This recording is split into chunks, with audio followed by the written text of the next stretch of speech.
Audio clear? Okay. Video is clear? Video is clear? Yes. Audio video both are clear. Okay. Which was the last topic? Which was the last topic? Anyone? तो बता सकता है last topic कौन सा था?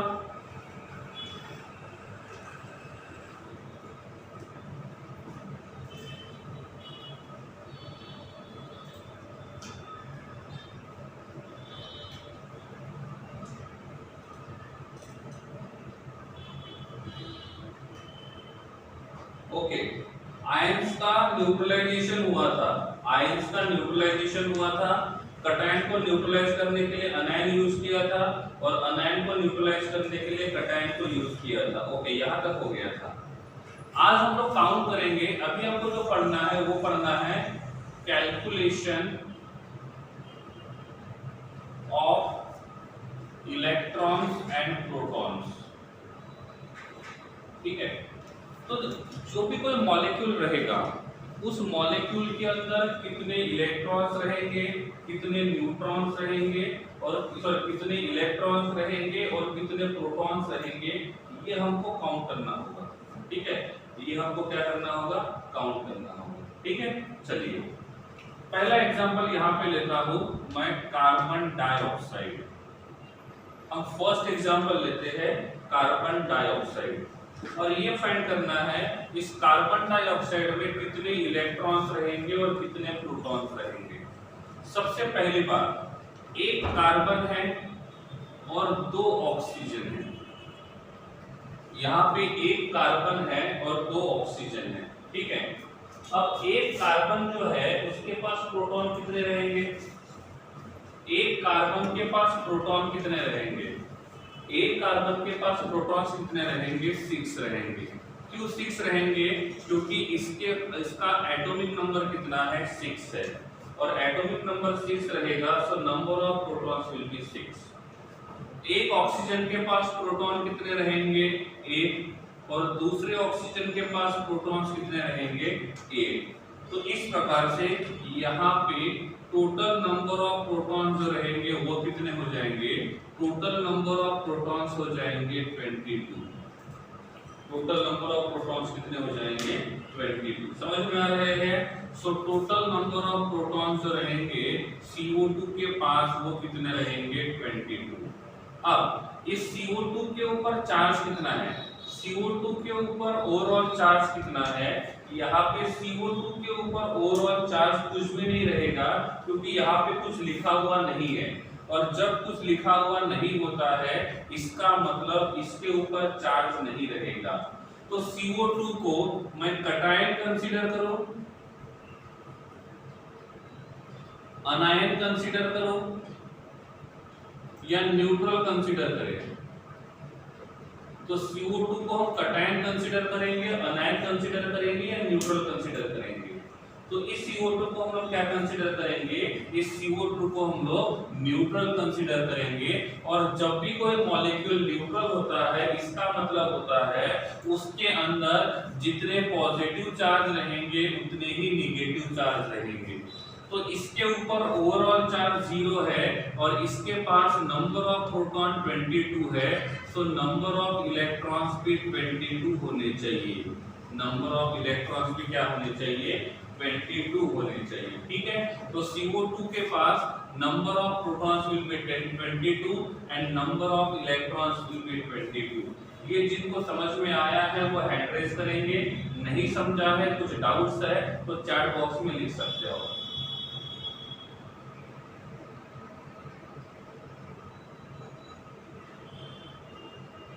ठीक है, okay. तो नंबर ऑफ प्रोटॉन और नंबर ऑफ इलेक्ट्रॉन को हमने काउंट कर लिया। जब भी हमको इलेक्ट्रॉन और प्रोटॉन दोनों काउंट करने होते हैं, हाउ दिस इज न्यूट्रल। ये न्यूट्रल इसलिए है क्योंकि इसके ऊपर कोई चार्ज नहीं है। देखो हम CO2 को ऐसा लिखेंगे, मैंने यहाँ लिखा है CO2+1, यहाँ लिखा मैंने CO2-1, यहाँ लिखा मैंने CO2+3, यहाँ लिखा मैंने CO2-2, ऐसे। So these are possibilities. ठीक है स्मिथ, ओके। अब देखो इसका मतलब होता है CO2 का ऑक्सीडेशन नंबर +1 रहेगा, और जब CO2 का ऑक्सीडेशन नंबर +1 रहेगा तो इसको हम लोग कंसीडर करेंगे कटायन। यहाँ पे CO2 के ऊपर चार्ज है -1, तो इसमें CO2 का ऑक्सीडेशन नंबर रहेगा -1, और जब -1 ऑक्सीडेशन नंबर रहेगा तो उसको हम बोलेंगे अनायन। यहाँ पे CO2 के ऊपर चार्ज कितना है, यहाँ पे CO2 के ऊपर चार्ज कितना है, यहाँ पे CO2 के ऊपर चार्ज रहेगा +3 और पॉजिटिव चार्ज है तो इसको हम बोलेंगे कटायन।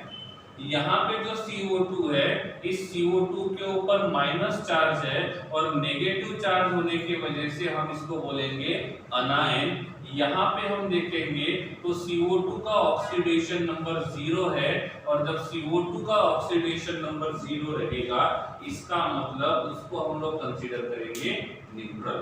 ठीक है, और जब भी कोई एटम मॉलिक्यूल न्यूट्रल होता है तो न्यूट्रल का मतलब होता है जितने पॉजिटिव चार्जेस रहेंगे उतने ही नेगेटिव चार्जेस होने चाहिए।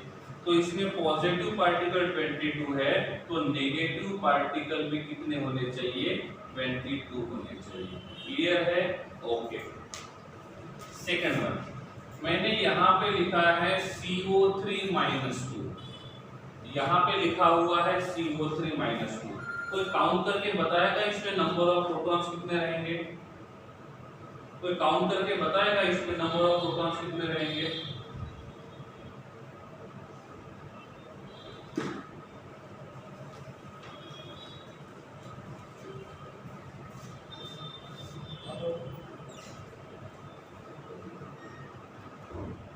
Yes, number of protons. Yes, you have to count the number of protons. You have to count the number of protons.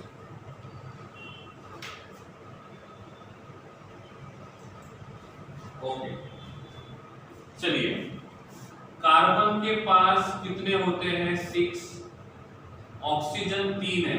देखो पहले ये फाइंड कर लेते हैं कौन है, carbon plus oxygen plus oxygen plus oxygen.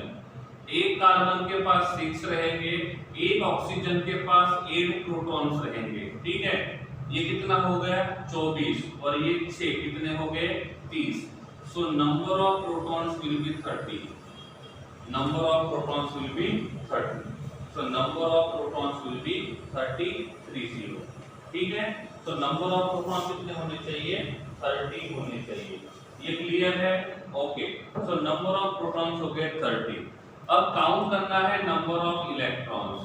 Charge -2 है, -2 का मतलब 2 इलेक्ट्रॉन ज्यादा रहेंगे या 2 इलेक्ट्रॉन कम रहेंगे। नेगेटिव चार्ज का मतलब इलेक्ट्रॉन ज्यादा होने चाहिए या कम होने चाहिए। नेगेटिव चार्ज का मतलब इलेक्ट्रॉन गेन करेगा या लूज करेगा। इलेक्ट्रॉन गेन करेगा तो इसके पास नंबर ऑफ इलेक्ट्रॉन्स होने चाहिए 30+2, तो ये बन जाएगा 32। So number of electrons will B 32 and number of protons will B 30। ये जिनको समझ में आ गया है वो हैंड रेस करेंगे, और जिनको नहीं समझा है वो चैट बॉक्स में अपना डाउट लिखेंगे।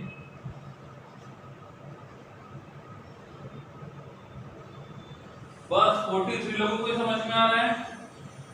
बस 43 लोगों को समझ में आया? अरे सिंपल कैलकुलेशन करना है, it's just a simple calculation. और सिंपल कैलकुलेशन में भी गड़बड़ हो रही है क्या? डाउट है किसी को? बोलो जल्दी। डाउट है किसी को? Then write down in chat box. नहीं है तो कुछ लिखने की जरूरत नहीं है। Okay, next one number 3। यहां लिखा मैंने NO2, तो मुझे बताओ NO2 के पास प्रोटॉन कितने रहेंगे और NO2 के पास इलेक्ट्रॉन्स कितने रहेंगे। प्रोटॉन वाला समझा। देखो प्रोटॉन के लिए क्या करेंगे, सबसे पहले देखो कार्बन का एटॉमिक नंबर 6 है, तो जितना उसका एटॉमिक नंबर रहेगा उतने ही प्रोटॉन्स रहेंगे। कार्बन का एटॉमिक नंबर 6 है तो प्रोटॉन 6 रहेंगे।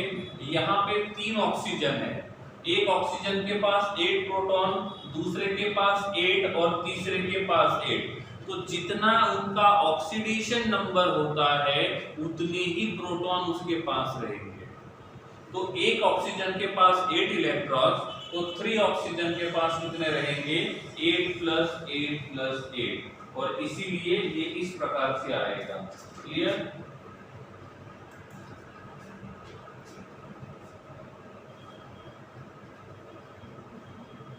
आफ्टर वर्क हैंड्स डाउन कर देना है, ठीक है? जब बोला जाएगा तब हैंड रेज करना है, जब बोल आफ्टर यूज हैंड्स डाउन करके रख देना।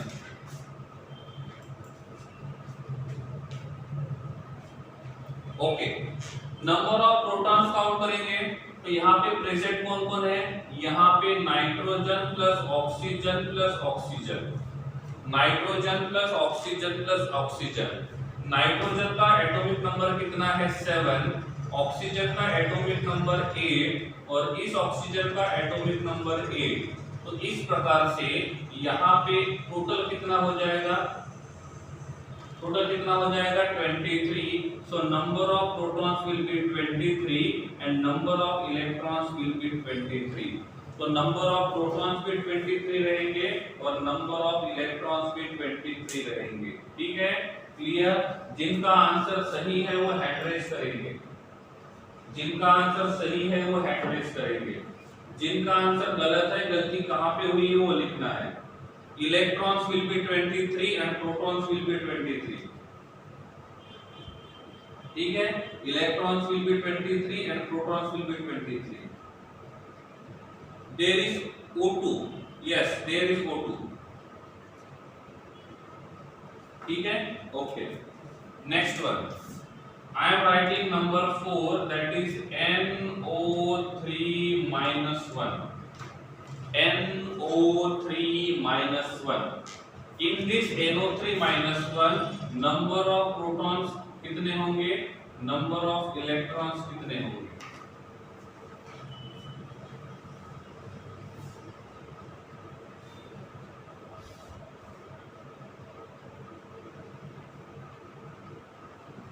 Number of protons and number of electrons you have to count.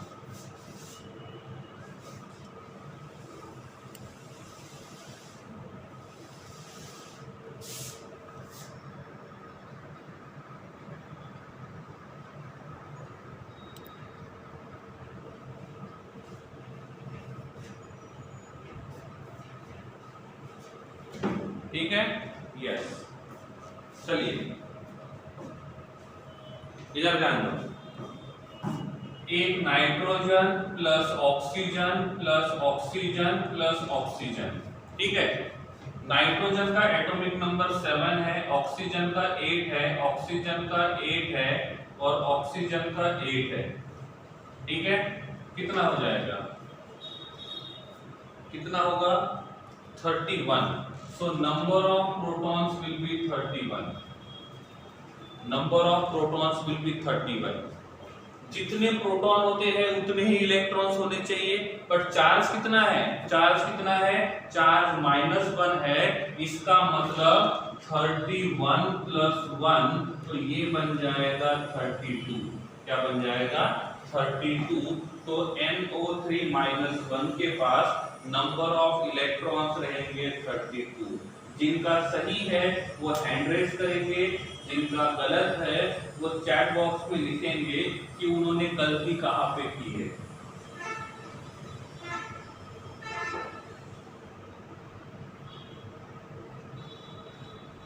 Very good, 51, 52 लोगों का सही है। ओके, नेक्स्ट क्वेश्चन थोड़ा सा डिफिकल्ट बनाते हैं और यहाँ पे लिखते हैं SO4 - 2। यहाँ पे आपको नंबर ऑफ प्रोटॉन्स भी ढूंढने हैं और नंबर ऑफ इलेक्ट्रॉन्स भी ढूंढने हैं।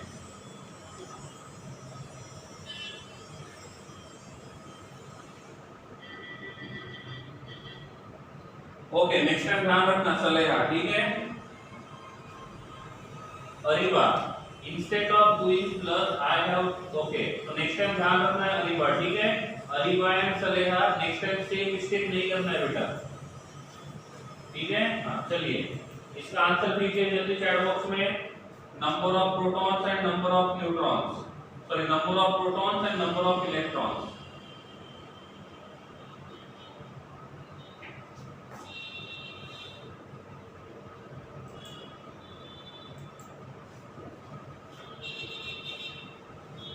ठीक है, ओके। कौन कौन प्रेजेंट है? Sulphur plus oxygen plus oxygen plus oxygen plus oxygen.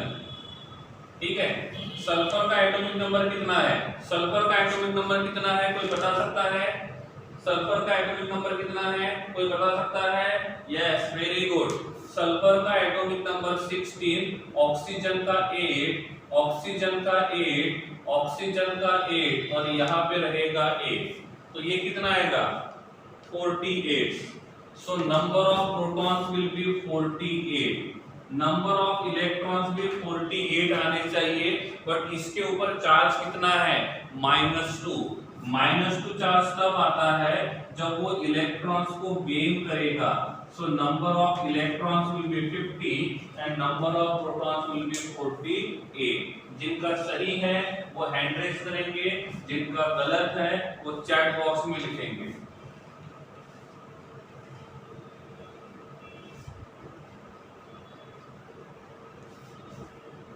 जिनका एटॉमिक नंबर नहीं पता था, ओके। अर्चन, यहां पे सोडियम नहीं है बेटा, यहां पे सोडियम नहीं है,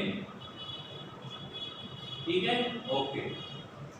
आपको एटॉमिक नंबर याद रखना है, आपके पास दूसरा ऑप्शन नहीं है, ठीक है। अक्षर, चैप्टर नंबर 8 नहीं करा रहा हूं, बेसिक ले रहा हूं मैं, ठीक है। चैप्टर नंबर 1 2 3 4 5 वो बाद में देखेंगे, पहले बेसिक्स, ठीक है, ओके। चलिए आगे बढ़ते हैं। अब मुझे यहां पे लिखना है number 5, NH4+1। So number of protons कितने रहेंगे एंड नंबर ऑफ इलेक्ट्रॉन्स कितने रहेंगे?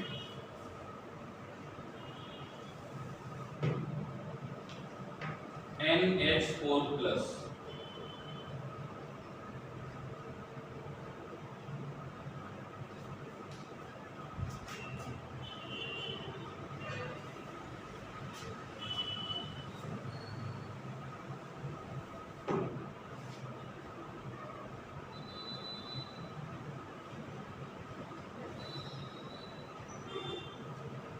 ठीक है, ओके। यहाँ पे प्रेजेंट है nitrogen plus hydrogen plus hydrogen plus hydrogen. Nitrogen का एटॉमिक नंबर 7, हाइड्रोजन का 1, हाइड्रोजन का 1 और हाइड्रोजन का 1। ठीक है, एक और हाइड्रोजन है यहाँ पे, उसको भी प्लस कर लेते हैं, तो proton will be 11, proton will be 11। ठीक है, प्रोटॉन 11 है तो नंबर ऑफ इलेक्ट्रॉन्स भी कितने होने चाहिए? 11। पॉजिटिव चार्ज आया है, पॉजिटिव चार्ज का मतलब क्या होता है? पॉजिटिव चार्ज का मतलब होता है उसने इलेक्ट्रॉन को लूज किया होगा, और जब वो इलेक्ट्रॉन को लूज करेगा तो -1 करेंगे, so number of electrons will B 10। So number of electrons will B 10। Clear है? ओके है, चले आगे।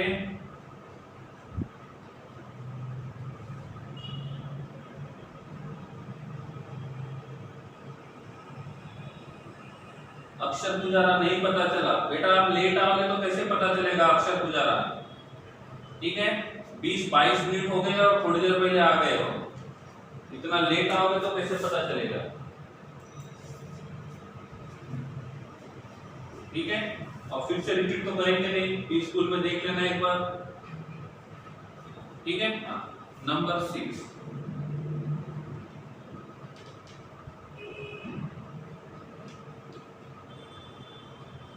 इसके पास कितने नंबर ऑफ प्रोटॉन्स रहेंगे और कितने नंबर ऑफ इलेक्ट्रॉन्स रहेंगे? हो जाओ शुरू।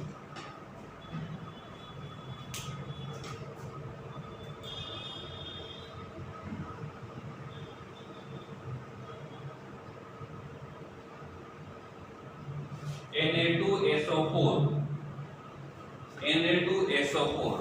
Na का मतलब होता है सोडियम और S का मतलब होता है सल्फर और O का मतलब होता है ऑक्सीजन।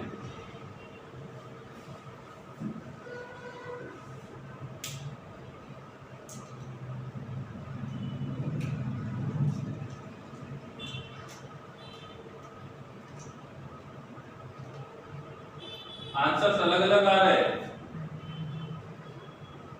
सभी स्टूडेंट्स के आंसर्स अलग अलग आ रहे हैं। Be careful, be careful.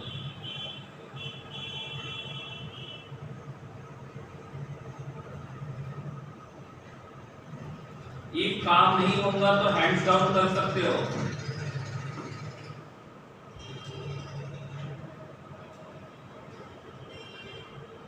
Okay, चलिए यहाँ पे कौन कौन प्रेजेंट है पहले वो काउंट करते हैं, ठीक है। कौन कौन प्रेजेंट है वो काउंट करते हैं। Na plus Na plus S plus oxygen plus oxygen plus oxygen plus oxygen, सही है। अब Na का एटॉमिक नंबर 11 प्लस 11, सल्फर का एटॉमिक नंबर 16 है, ऑक्सीजन का एटॉमिक नंबर 8 है, ये 8 है, ये 8 है और ये 8 है, ठीक है। चलो मिला दो इनको और बताओ कितना होगा। इनको मिला दो और बताओ कितना होगा।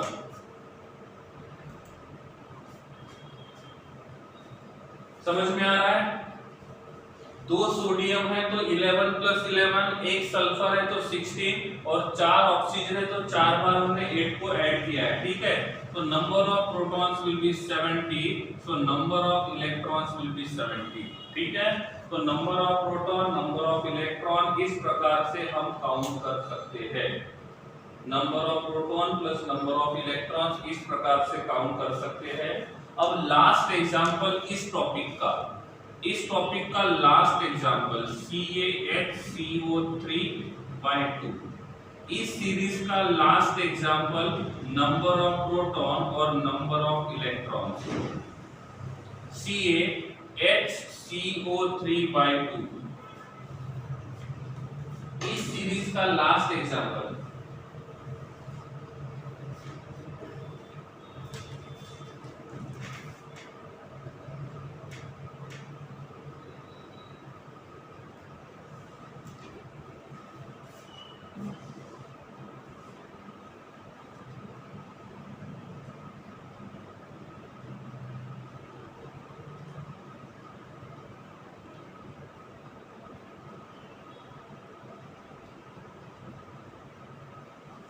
हैंड्स डाउन कर सकते हो। हीर इतना कम नहीं आएगा बेटा, बेटा हीर इतना कम नहीं आएगा, ठीक है।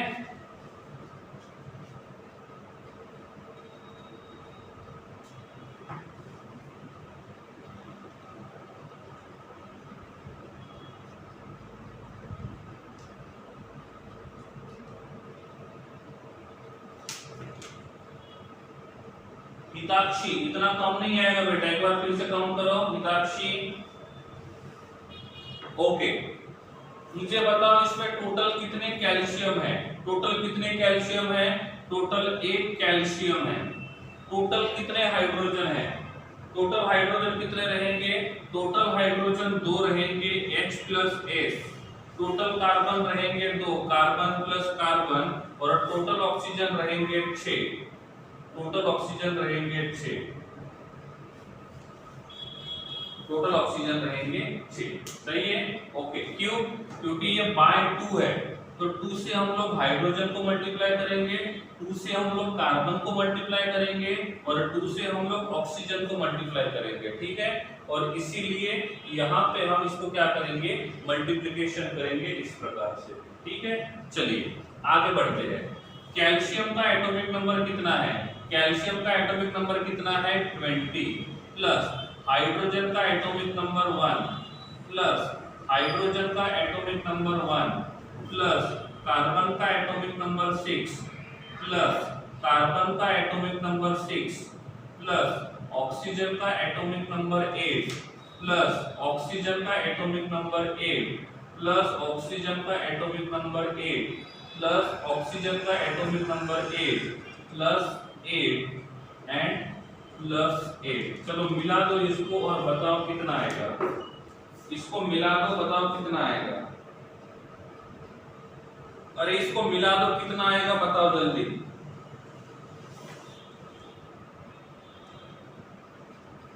(82 या 164? 82 या 164?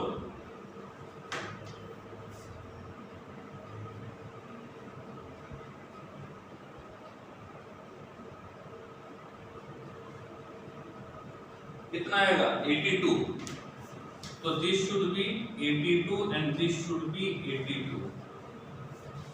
क्लियर?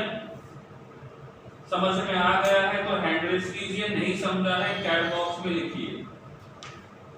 समझ में आ गया है तो हैंड रेज कीजिए, नहीं समझा है तो चैट बॉक्स में लिखिए।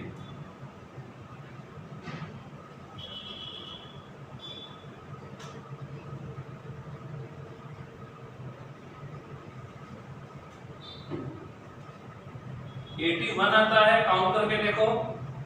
81 नहीं आएगा बेटा, एक बार काउंट करो।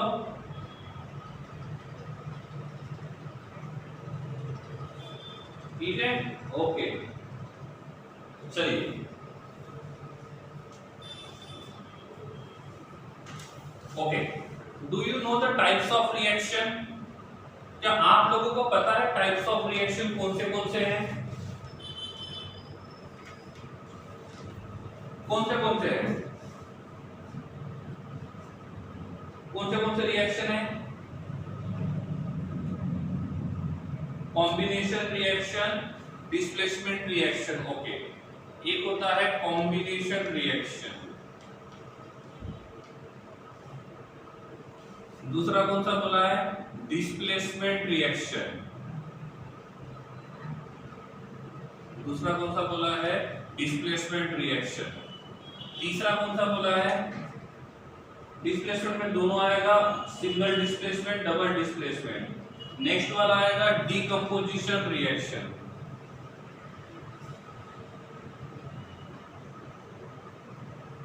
नेक्स्ट आएगा decomposition reaction, combination, displacement, decomposition. Okay, ठीक है। अदिति, कौन सा? Redox reaction. यस, ओके, वो वेरी गुड। लेकिन ठीक है, और हम यहाँ पे लिख सकते हैं oxidation reaction, reduction reaction, redox reaction, ये भी हम इंक्लूड कर सकते हैं। एक्सोथर्मिक रिएक्शन नंबर 4 लिखता हूँ, ऑक्सीडेशन रिएक्शन। नंबर 5 लिखता हूँ, रिडक्शन रिएक्शन। नंबर 6 लिखते हैं रिडॉक्स रिएक्शन। नंबर 6 लिखेंगे रिडॉक्स रिएक्शन। उसके बाद नंबर 7 का मतलब होता है एंडोथर्मिक रिएक्शन।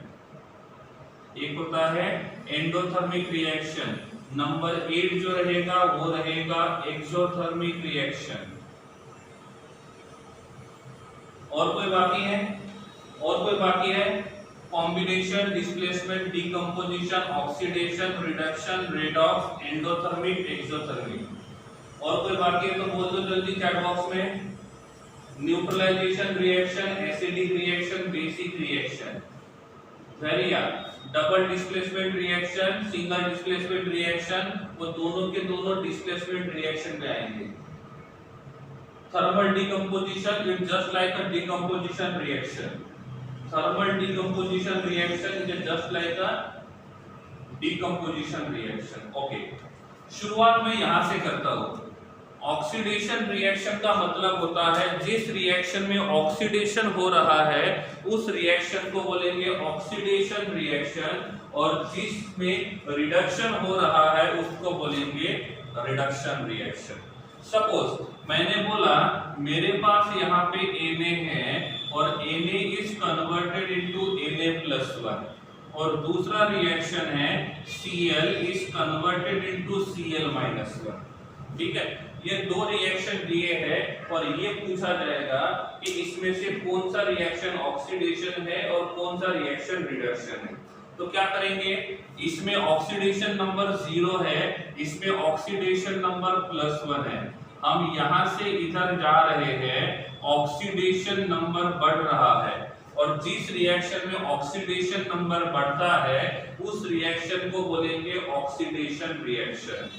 हम इसमें देखेंगे, so oxidation number is 0 and here oxidation number is -1। हम यहां से इधर गए, ऑक्सीडेशन नंबर डिक्रीज हुआ, ऑक्सीडेशन नंबर डिक्रीज हुआ, और जिस रिएक्शन में ऑक्सीडेशन नंबर डिक्रीज होता है उसको हम बोलेंगे रिडक्शन रिएक्शन। तो एक है ऑक्सीडेशन रिएक्शन और दूसरा है रिडक्शन रिएक्शन।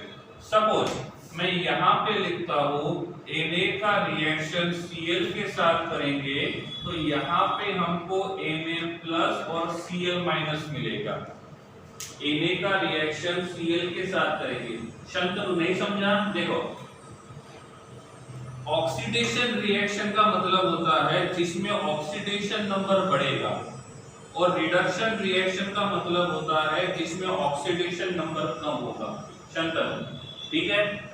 यहाँ पे सोडियम का ऑक्सीडेशन नंबर 0 है और यहाँ पे सोडियम का ऑक्सीडेशन नंबर +1 है। लास्ट 2 लेक्चर से मैं आपको ये पढ़ा रहा था ऑक्सीडेशन नंबर क्या है, ठीक है? शंतनु, इफ आपको ये पता है कि ऑक्सीडेशन नंबर क्या है, देन ये आपको समझ में आएगा, अदरवाइज कोई प्रॉब्लम नहीं है, ठीक है? तो आप इफ रेगुलर हो और आपको क्लियरली समझ में आता है तो आपको ये क्लियर हो जाएगा, ठीक है?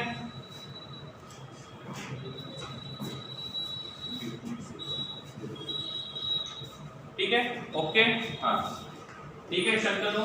तो यहाँ पे देखो Cl का ऑक्सीडेशन नंबर कितना है? 0। यहाँ पे Cl के ऊपर चार्ज कितना है? -1। तो 0 से कितना हुआ? -1। 0 से -1 हुआ, इसका मतलब उसका ऑक्सीडेशन नंबर कम हुआ, और जिस रिएक्शन में ऑक्सीडेशन नंबर कम होता है उस रिएक्शन को बोलते हैं रिडक्शन रिएक्शन। क्या बोलेंगे?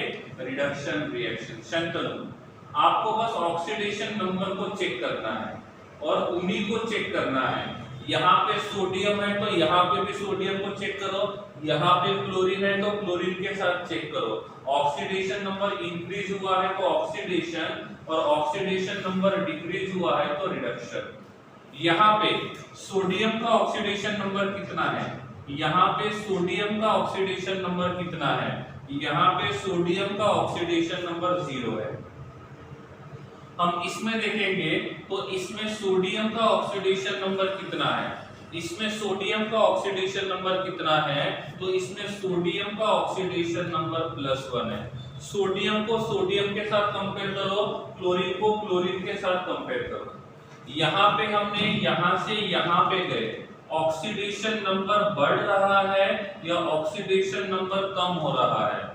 ऑक्सीडेशन नंबर बढ़ रहा है या ऑक्सीडेशन नंबर कम हो रहा है?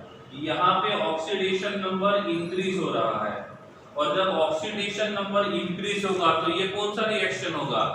जिस रिएक्शन में ऑक्सीडेशन नंबर इंक्रीज होता है उसको बोलेंगे ऑक्सीडेशन रिएक्शन, और जिस रिएक्शन में ऑक्सीडेशन नंबर डिक्रीज होगा उसको बोलेंगे रिडक्शन। तो ये रिएक्शन हो जाएगा ऑक्सीडेशन रिएक्शन।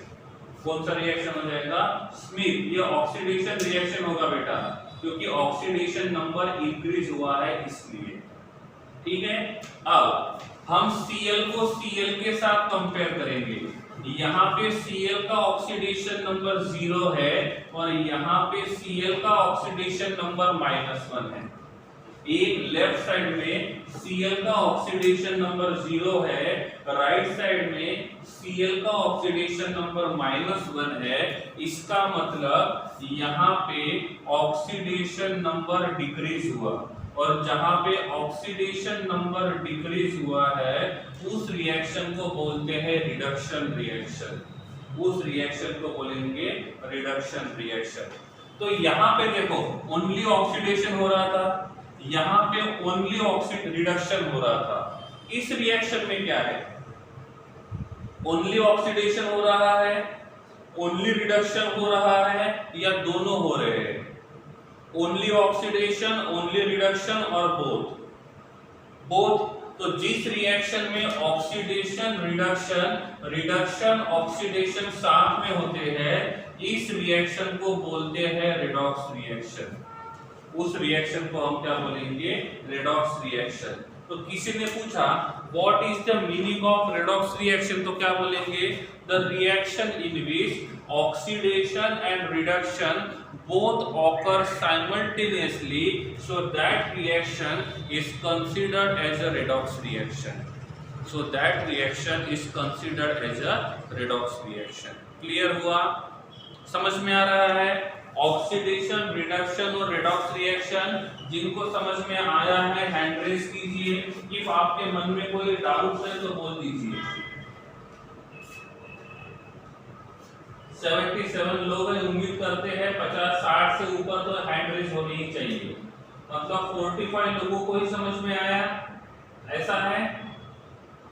अरे हैंड रेज 48 लोगों ने किया तो 48 लोगों को ही समझ में आया, ऐसा है? या समझ में आया लेकिन हैंड रेज नहीं करना है? डाउट है तो बोलिए जल्दी, डाउट है तो बोलिए। ऑक्सीडेशन, रिडक्शन और रेडॉक्स चैट बॉक्स में वही लिखेंगे जिनको डाउट्स होगा।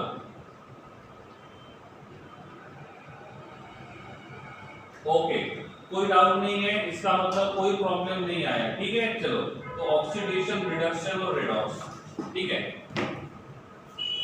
कोई बता सकता है एंडोथर्मिक रिएक्शन का मतलब क्या है? कोई बता सकता है एंडोथर्मिक रिएक्शन का मतलब क्या है? शंतनु, रेडॉक्स समझ में नहीं आया? देखो शंतनु, इस रिएक्शन में ऑक्सीडेशन भी हो रहा है और इसी में रिडक्शन हो रहा है। एक में ऑक्सीडेशन हो रहा है, दूसरे में रिडक्शन हो रहा है, तो दोनों जहां पे होते हैं उसको बोलते हैं रेडॉक्स रिएक्शन। शंतनु। एंडोथर्मिक का मतलब होता है the reaction in which heat को गेन करेंगे। जिस रिएक्शन में हीट गेन होता है उसको बोलेंगे एंडोथर्मिक, और जिसमें हीट जो होता है वो रिलीज किया जाता है उसको बोलेंगे एक्सोथर्मिक। ठीक है, तो जिस रिएक्शन में हीट एब्सॉर्ब होगा उसको बोलेंगे एंडोथर्मिक, और जिसमें से हीट बाहर निकलेगा उसको बोलेंगे एक्सोथर्मिक। ठीक है, ओके। अब आते हैं कॉम्बिनेशन, डिस्प्लेसमेंट और डीकंपोजिशन के ऊपर। कॉम्बिनेशन, डीकंपोजिशन और डिस्प्लेसमेंट के ऊपर इफ हम देखेंगे तो डिस्प्लेसमेंट रिएक्शन दो टाइप का होता है। एक होता है सिंगल डिस्प्लेसमेंट रिएक्शन और दूसरा होता है डबल डिस्प्लेसमेंट रिएक्शन। एक होता है सिंगल डिस्प्लेसमेंट रिएक्शन और दूसरा होता है डबल डिस्प्लेसमेंट रिएक्शन। ठीक है, चलो उनके एग्जांपल्स यहाँ पे देख लेते हैं। अब आप ही बताना वो रिएक्शन किस कैटेगरी में आता है। आप ही बताना वो रिएक्शन किस कैटेगरी में आता है। पहला reaction, carbon plus O2 it is converted into CO2। Carbon plus O2 converted into CO2, ये कौन सा रिएक्शन होगा? कॉम्बिनेशन, डीकंपोजिशन या डिस्प्लेसमेंट? कौन सा रिएक्शन होगा? This reaction is called as combination reaction. तो इसको हम बोलेंगे कॉम्बिनेशन रिएक्शन। ठीक है। नंबर 2, सपोज मैंने लिखा CO2 is converted into carbon plus O2। Suppose I am writing carbon dioxide is converted into carbon plus O2, so this reaction is considered as this type of reaction. ऐसे reaction को हम बोलते हैं decomposition reaction. इसको हम क्या बोलेंगे? Decomposition reaction. तो इस टाइप का जो रिएक्शन रहेगा that is called as decomposition reaction. Suppose मैंने बोला मेरे पास नंबर 3 है CaCl2। कौन है? CaCl2 का रिएक्शन किया MgSO4 के साथ। तो यहां हमको मिला MgCl2, साथ में मिला CaSO4। क्या मिला? CaSO4। ये कौन सा रिएक्शन होगा? ये वाला कौन सा रिएक्शन होगा? Displacement reaction. डिस्प्लेसमेंट में से कौन सा रिएक्शन होगा? Single displacement, double displacement. Displacement में से कौन सा रिएक्शन होगा? Single displacement, double displacement. तो इसको हम बोलेंगे डबल डिस्प्लेसमेंट। सपोज नंबर 4 लिखता हूं, कैल्शियम का रिएक्शन MgCl2 के साथ किया, तो यहाँ पे हमको मिला CaCl2, साथ में मिलेगा Mg। तो फोर्थ वाले रिएक्शन को कौन सा रिएक्शन बोलेंगे? फोर्थ वाले रिएक्शन को कौन सा रिएक्शन बोलेंगे? फोर्थ वाले रिएक्शन को भी डिस्प्लेसमेंट रिएक्शन बोलेंगे, लेकिन यहाँ पे जो डिस्प्लेसमेंट रिएक्शन है this will be single displacement reaction. This is double displacement reaction DDR. This is single displacement reaction. This is SDR. तो एक है DDR और दूसरा रहेगा SDR. Double displacement reaction and single displacement reaction. Number 5 मैंने बोला यहाँ पे मेरे पास है CH3 attach to CH2 attach to OH. यहाँ मुझे मिला C2H4 प्लस H2O. नंबर 5 वाला रिएक्शन कौन सा होगा? नंबर 5 का रिएक्शन कौन सा होगा? नंबर 5 का रिएक्शन कौन सा होगा? वेरी गुड अर्चन. यथार्थ सही आंसर है. हिताक्षी रुद्रा करेक्ट आंसर है. वैष्णवी आंसर शायद गलत है बेटा आपका. धे आंसर गलत है आपका. ठीक है, ये कौन सा रिएक्शन होगा? ओके, आपने सेकंड वाले रिएक्शन को डीकंपोजिशन बोला था. आप लोगों ने सेकंड वाले रिएक्शन को डीकंपोजिशन रिएक्शन बोला था. क्यों? Why second reaction is called as decomposition reaction? Why second reaction is considered as a decomposition reaction? Why second reaction is considered as a decomposition reaction? Yes, Dhaiya, very good answer बेटा, very good Dhaiya. ठीक है, तो उसमें second वाले reaction में splitting हुआ है. तो जब एक मॉलिक्यूल एक से ज्यादा मॉलिक्यूल में डिकम्पोज होगा, जब एक मॉलिक्यूल एक से ज्यादा मॉलिक्यूल में कन्वर्ट होता है तो उस रिएक्शन को डीकंपोजिशन रिएक्शन बोलते हैं. सही है? यस. जब one molecule more than one molecule में कन्वर्ट होता है so that reaction is called as decomposition reaction.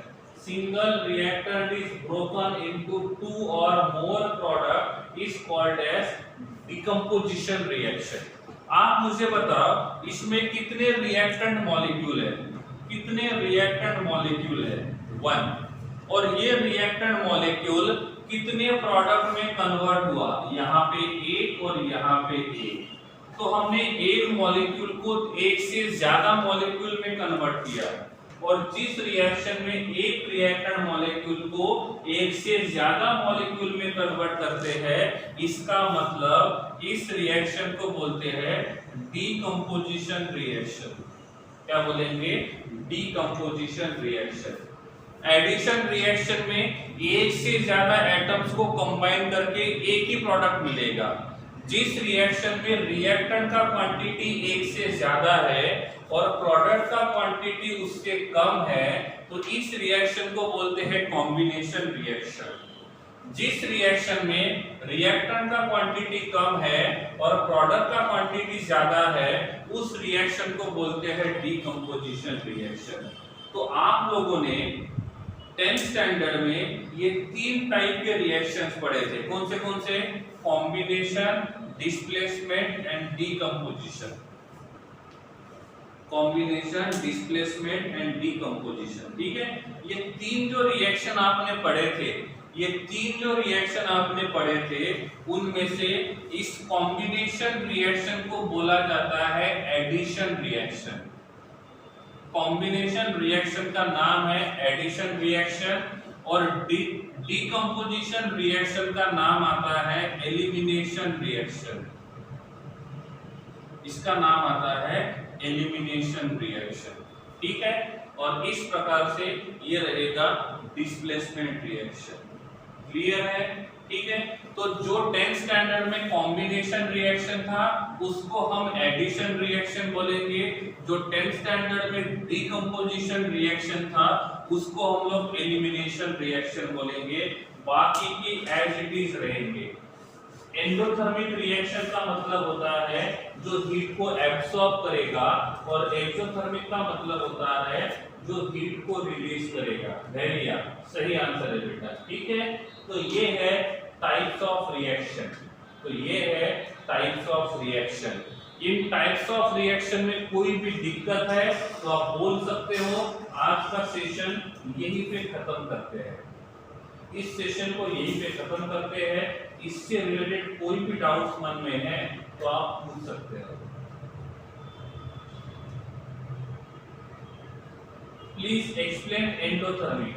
देखो, सपोज कोई रिएक्शन हमको करना है, ठीक है, सपोज कोई रिएक्शन हमको करना है और वो रिएक्शन करने के लिए हमको हीट देना पड़ेगा। मैंने बोला हमको खाना पकाना है, तो खाना पकाने के लिए हमको हीट को देना होगा या हीट को रिलीज करेगा?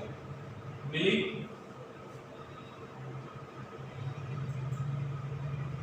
मिली। खाना पकाने के लिए हमको हीट को देना होगा, मतलब उस फूड को पकाने के लिए, उस फूड को पकाने के लिए फूड को एनर्जी सप्लाई करना होगा या फूड एनर्जी रिलीज करेगा। सपोज मैंने बोला है कि मुझे चावल पकाने हैं, तो चावल को हीट देना पड़ेगा या चावल हीट हमको देगा? चावल को पकाने के लिए हीट को क्या करना होगा? सप्लाई करना होगा। तो चावल को पकाना एक प्रोसेस है और इस प्रोसेस में हमने चावल को हीट सप्लाई किया, और जब हम चावल को हीट सप्लाई करेंगे तो यहाँ से इस रिएक्शन में हमने हीट को सप्लाई किया है, और जिस रिएक्शन में हीट को सप्लाई करते हैं उस रिएक्शन को बोलते हैं एंडोथर्मिक रिएक्शन। जिस रिएक्शन को पूरा करने के लिए हीट को सप्लाई करना होगा उस रिएक्शन को बोलेंगे एंडोथर्मिक रिएक्शन। मिली? क्लियर है? एंडोथर्मिक रिएक्शन, जिस रिएक्शन को पूरा करने के लिए हमको हीट को देना होगा उस रिएक्शन को बोलेंगे एंडोथर्मिक रिएक्शन। मिली?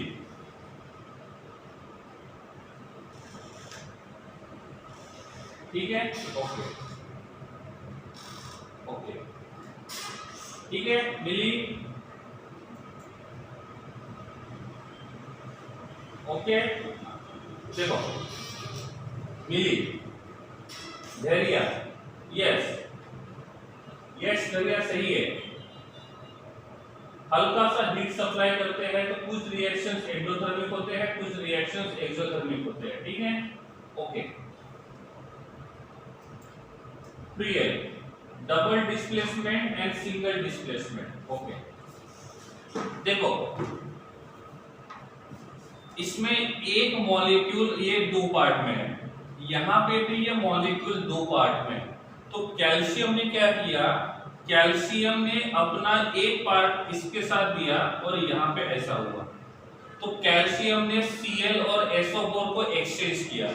यहाँ पे एक्सचेंज में दोनों रिएक्शन पार्टिसिपेट कर रहे हैं, और जिस रिएक्शन में दो रिएक्टेंट के बीच में एक्सचेंज होता है इक्वली उसको बोलते हैं डबल डिस्प्लेसमेंट, और जिसमें एक में ही डिस्प्लेसमेंट होता है दूसरा डिस्प्लेसमेंट प्रोसेस में पार्टिसिपेट नहीं करता है उसको बोलेंगे सिंगल डिस्प्लेसमेंट। जिसमें दोनों रिएक्टेंट मॉलिक्यूल एक दूसरे के साथ एक्सचेंज करते हैं, एक लेता है और दूसरा उसके बदले में कुछ लेता है, तो उसको बोलते हैं डबल डिस्प्लेसमेंट। और जिस रिएक्शन में एक ही या तो देता है या तो एक ही लेता है तो उसको हम बोलते हैं सिंगल डिस्प्लेसमेंट। डिस्प्लेसमेंट का मतलब होता है पोजीशन को चेंज करना, जिसमें दोनों का पोजीशन चेंज होता है, जिसमें दोनों का पोजीशन चेंज होता है वो डबल डिस्प्लेसमेंट, और जिसमें एक का ही पोजीशन चेंज होता है वो सिंगल डिस्प्लेसमेंट। ठीक है? एक बात और, आपको स्कूल में से मैसेज आया होगा कि इवनिंग में इंग्लिश के जगह केमिस्ट्री का ही लेक्चर है, सही या गलत? Did you get any message? So today no English lecture, instead of that there will be chemistry lecture. There will be chemistry lecture. ठीक है? तो जितना हमने टॉपिक्स अभी तक पढ़ा है उनसे रिलेटेड जो भी आपके डाउट्स है वो डाउट्स हम वहां पे सॉल्व करने की कोशिश करेंगे। ठीक है? तो जितना अभी तक पढ़ा के हो गया है बेसिक्स में उतना एक बार अच्छे से पढ़ लेना है, उसमें कुछ डाउट्स रहेंगे तो उन डाउट्स को पूछना है। ठीक है, बिकॉज